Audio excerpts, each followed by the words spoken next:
House Speaker Paul Ryan is sounding the alarm, calling on Republican congressmen to do whatever it takes to protect their seats, even if it means denouncing the Republican nominee. Democrats would need to net 30 seats to gain control of the House. As of now, a little less than 20 races are currently considered vulnerable. But Speaker Ryan's concerns give legitimacy to the possibility that the House, along with certainly the Senate, are in play. David Avella, chairman of GOP, which works to protect Republican majorities in state legislatures and grooms local leaders for congressional roles, joins us now.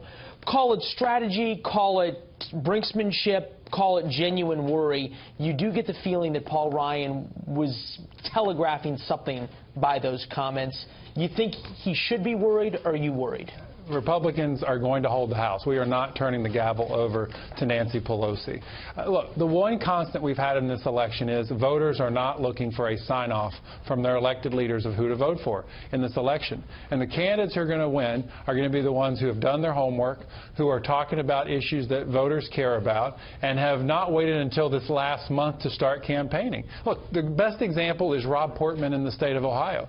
Irregardless of what happens at the top of the ticket, Rob Portman is going to win. And that's what every member of Congress should have done to get themselves right now to this point. Well, there's sort of a certain irony in Ohio that it's normally the top of the ticket that pulls along the rest. Here you've got Rob Portman and his get out the vote operation, his data operation, that may actually be the ones pulling Donald Trump along. GOPAC's different, though, than a lot of PACs in the sense that not only do you give money and give support, but you all also do a huge amount of training, of consulting, those kinds of things to these state legislature candidates. People like Mike Pence came up through your organization, Marco Rubio among others. What are you counseling them, young state legislatures who are calling saying, what do I do about Donald Trump?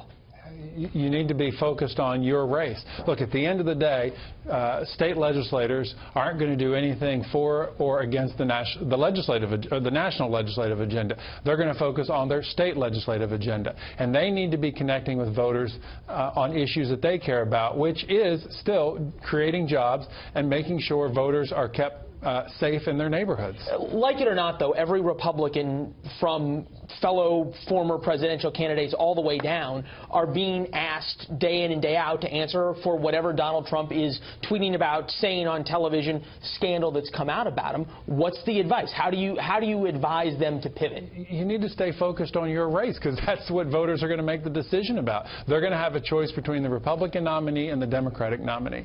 And these candidates, whether they are congressional candidates or state legislative candidates, need to be making sure voters know what they're going to do when they're put in office. You made an interesting point earlier when you said that for the first time, really, the idea of endorsements has meant absolutely nothing in this race. And we've seen that play out all the way from the primaries through now. How does that shift grassroots campaigning going forward? How does that shift the dynamics of House races and Senate races going forward?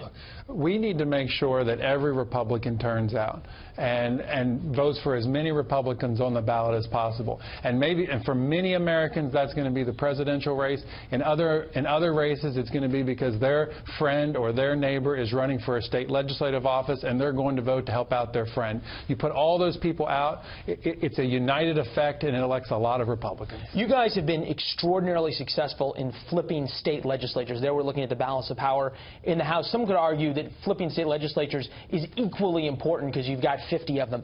Are any of them vulnerable right now that they could flip? Oh, sure. Look, we have 69 of 99 state legislative chambers, overwhelming majority of them. But we still have the chance to pick up the Kentucky State House. We have a chance to pick up the Washington State House. I mean, in a presidential year, you wouldn't think a state like Washington would go Republican at the state level. We have a great chance there. We have a chance to pick up the Colorado State House. If you're looking at where we need to defend, we need to make sure we hold our majorities in the North Carolina House, in New Mexico, in Nevada, in Arizona. So, you know, it's going to be an exciting night on election night. Well, you just mentioned a couple of key swing states: North Carolina, Arizona, Nevada. All right. Exactly, and hence why it's going to be a fun night. Well, it always is. Dave Avella, appreciate you being here, sir. Thank you. Thanks so much.